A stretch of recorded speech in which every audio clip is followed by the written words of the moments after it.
Hola food tubers, I'm Omar Allibhoy, I'm a chef and I've been cooking Spanish food since I was a little boy. Today I'm going to be cooking the world famous Spanish national Paella Valenciana. If there is a dish in Spain that brings family together, it will be paella. I'm putting my reputation on the line because Valencianos are very particular with this recipe, like Napolitanos are with their pizza. So I have quite a lot of ingredients here. Artichokes, green beans, broad beans, as you can see, chicken and rabbit, the two main meats. The real heroes of this dish, the saffron. This is just fundamental to the recipe, essentially. So let's start, okay? I'm just heating up this beautiful paella pan, and I'm going to start preparing the saffron, okay? Spanish saffron is the most expensive in the world. The crop is very small and it's difficult and hard to find outside of Spain. What makes it different is that it is toasted as opposed to sun-dried. We are going to use this from another country and toast it ourselves. Okay, so I'm just going to fold it in a kind of an envelope. And I'm going to put it into this hot pan just for a few seconds, and that will give extra fragrance and it will be easier to release all that beautiful aromas and smokiness into the stock. I've had it for about 10 seconds on each side. That is enough. Okay, I have the chicken and the rabbit. And first thing, a generous amount of salt. There is a lot of ingredients going into that pan. Good olive oil, extra virgin, always. You see how it's crackling, the salt? The pan is really hot and we're gonna go with the meat. Have a couple of chicken thighs with the bone and the skin cut in half. And sort of like a quarter of a rabbit, approximately. But again, if you cannot get rabbit, if you don't like it, just put more chicken or some pork rib, that will do. We need to cook this meat until it's really dark.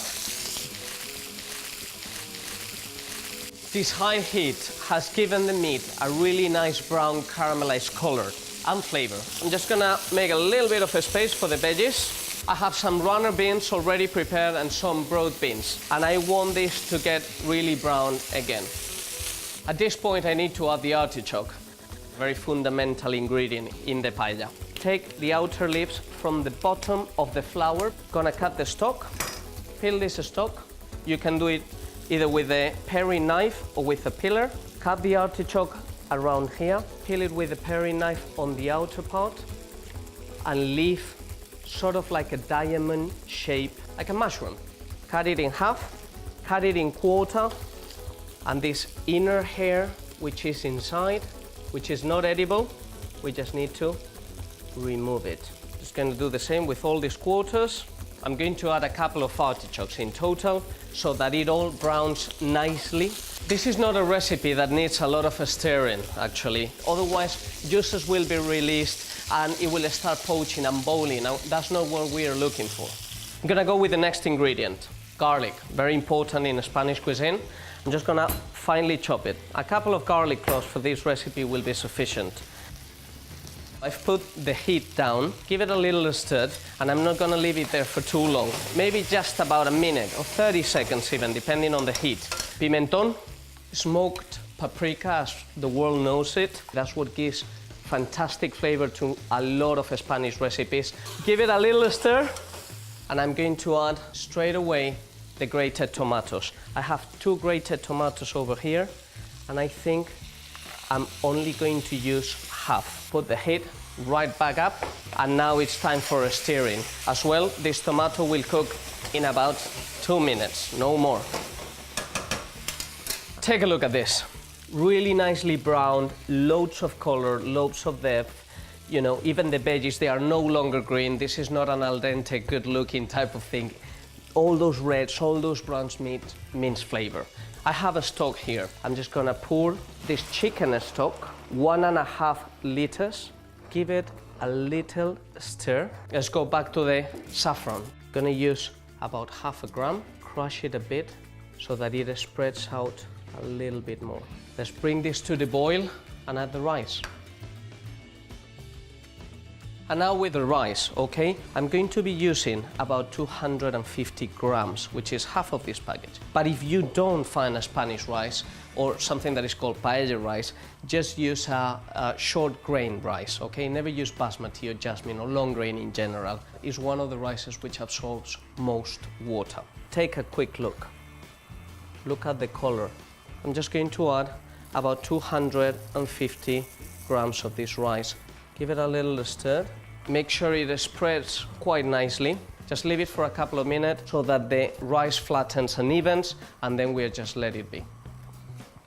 Okay, this is getting back up to the boil. Last stir, and we'll let it cook on the highest heat for 10 minutes. Then we will lower it down for another 6 minutes approximately until it's ready.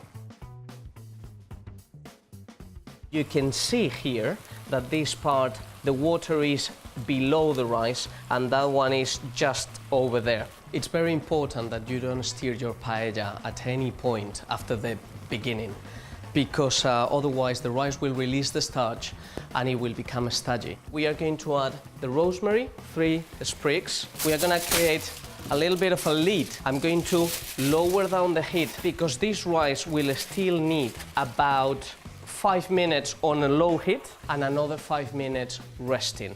And I think that will be the perfect rice with the perfect socarrat underneath, which is the crispy bit that forms through all that oils and fats that goes down and a bit of the starch of the rice and how it crispens up at the bottom. That's the most tasty part. It's been resting for about 4 or 5 minutes, so now is the time to unveil it.